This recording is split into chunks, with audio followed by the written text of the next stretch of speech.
ano de início da pandemia. A pandemia chegou no Brasil oficialmente em fevereiro, março. Um ano depois, a gente segue numa situação pior do que a gente imaginava, nos nossos piores pesadelos que a gente poderia estar. Quer dizer, a gente está hoje com uma média de óbitos muito similar ao pico da pandemia no ano passado. Isso não é apenas um curso natural de uma doença. Queria utilizar meu tempo aqui para a gente fazer uma análise e comentar o quanto que essa situação que a gente chegou, na minha visão, foi um resultado de uma série de medidas, de políticas equivocadas, tanto por parte do governo federal, do governo estadual, do governo municipal. De começo, a gente teve um presidente que escolheu dizer que não existia pandemia.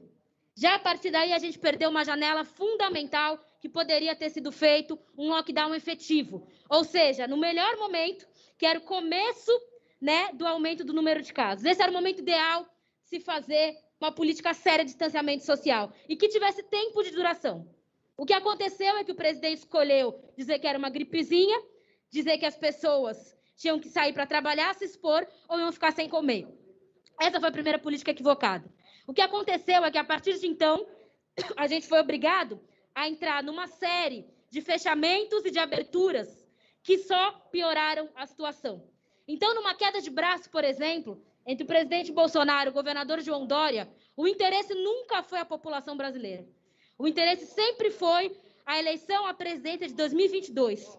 É importante a gente aprender com isso, nós da Câmara Municipal de São Paulo, porque o povo brasileiro, como um todo, e nós, que somos a cidade que mais tem gente nesse país e na América Latina, fomos os punidos por uma queda de braço entre o Bolsonaro e o Dória, que, enfim, criaram uma condição de uma série de políticas equivocadas. Nesse momento, a gente tem a oportunidade, mais uma vez, de fazer a coisa certa. Nesse momento, a gente tem que fazer políticas de isolamento real, de lockdown. E lockdown não é uma coisa que pode ser feita do dia para a noite. Eu, enfim, recebi a notícia que é muito possível que a gente entre em fase vermelha ainda nessa semana e fico aliviada, mas, por outro lado, fico muito preocupada, porque não dá para ser uma decisão que se toma de qualquer jeito, que se toma rapidamente, numa queda de braço entre o governador João Dória e o centro de contingência da Covid. Porque todo mundo sabe que é isso que aconteceu. O centro de contingência da Covid, que tem médicos, médicas, sanitaristas do HC, de hospitais de referência do estado inteiro, estão há semanas tentando convencer o governador João Dória a ter uma política de lockdown e ele tentando enrolar, tentando protelar. Nesse momento, derrotado, toma uma decisão que é rápida. Por que eu digo que é uma decisão que não pode ser tomada de qualquer jeito? Porque a gente sabe que numa economia como a nossa, que tem um desemprego massivo, que tem um índice de informalidade massiva, tem que ter um lockdown que entenda a necessidade de renda e de trabalho. Isso é algo que a gente estava falando desde o ano passado. É muito difícil fazer políticas trabalhistas num país que tem um índice de informalidade de 40%. 40% do povo brasileiro não tem vínculo formal de trabalho. É ambulante, é pequeno comerciante, é empregada doméstica, é serviços. Essa configuração de mercado de trabalho, quando chega uma pandemia, a resposta do governo tem que ser forte. Tem que ter política de renda séria. Foi importante ter tido auxílio emergencial, R$600 não foi suficiente, mas cumpriu um papel importante no ano passado. Mas o que nós cobrávamos é que não fosse retirado antecipadamente, que não fosse retirado antes do tempo. O auxílio emergencial foi retirado no momento em que se tinha 600 mortes por dia. Então, foi uma série de políticas desastrosas. Aqui em São Paulo, o lockdown tem que ter planejamento. Planejamento significa o quê? Significa ter uma política para os comércios, uma política para os pequenos comércios. Por isso que o pessoal é a favor de linhas de créditos para o pequeno comerciante. Eu não estou falando aqui do dono da C&A, do dono da Van, do dono de grandes lojas. Eu estou falando de gente que tem uma padaria, gente que é ambulante, gente que tem um pequeno comércio e que está sendo barbaramente punida e punido por essa pandemia. Digo punida porque são a grande maioria as mulheres, né, que estão nesse tipo de trabalho. Então, linha de crédito para comerciantes pequenos é fundamental para a gente garantir um lockdown bem feito. Segunda coisa, políticas de renda séria. Volto a dizer, repito, foi por isso que o pessoal cobrou para que a gente tivesse, de fato, políticas de renda sérias. Isso é sobre a vida. Isso é sobre as pessoas conseguirem ficar em casa. Não dá, as pessoas não vão ficar em casa recebendo R$100, com o índice de desemprego que a gente está. Infelizmente, por essa maneira como foi feito o lockdown, vai ser mais uma política de lockdown mal feita, que não vai garantir possibilidade das pessoas ficarem em casa. Outra medida que tem que ser tomada é o fechamento das escolas com garantia das redes de proteção à infância e adolescência. Não dá para fechar escolas e não ter investimento forte nas redes de proteção, nos conselhos tutelares, nos CRAS, nos CREAS, para garantir prevenção à violência contra as crianças, para garantir que, de fato, as crianças consigam sobreviver a esse momento de pandemia.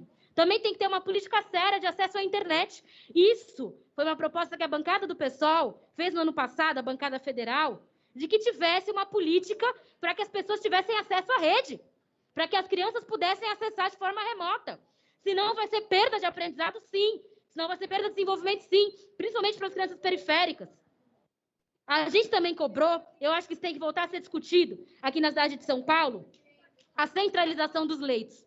A gestão dos leitos, tanto de enfermaria quanto de UTI, não pode ser feita de forma fragmentada. Ou seja, não dá para ter hospital particular que tem vaga sobrando, que tem 20% sobrando, enquanto isso tem hospital público que tem gente que está numa fila gigantesca e não vai conseguir ser atendido a tempo. Então tem que ter gestão centralizada de leito. Isso não é uma coisa de outro mundo, diversos países fizeram. A gestão tem que ser centralizada. Vai faltar, já está faltando leito. Também tem uma questão. O governador João Dória resolveu fechar a porta aberta de vários estabelecimentos de saúde aqui na cidade de São Paulo. Vários hospitais estaduais não são mais porta aberta, vão ser só referenciados. É uma série de pronto-socorros. Isso vai causar o seguinte: as pessoas não vão ter para onde ir quando passarem mal. Isso é grave. Eu gostaria aqui de pedir também que nesse lockdown, pelo menos nesses 15 dias, que se repense a política de fechamento dos PS. Não tem condição de ficar PS fechado. As pessoas vão morrer em casa, é isso que vai acontecer. Vai de novo acontecer o que aconteceu no ano passado, que é o SAMU chegar para fazer atestado de óbito. Eu conversei com trabalhadores e trabalhadoras do SAMU, é isso que acontecia. Não tinha mais o que fazer ali. Era escrever o atestado de óbito e tentar retirar pessoas de lá, retirar o corpo para não infectar a família. É isso que vai voltar a acontecer? Que nem aconteceu no ano passado? Então, para fazer um lockdown, uma série de medidas são necessárias. Envolvem renda, envolve política de acesso à internet, envolve políticas de gestão em saúde pública, centralizar leito, não fechar PS, contratar trabalhadores da saúde.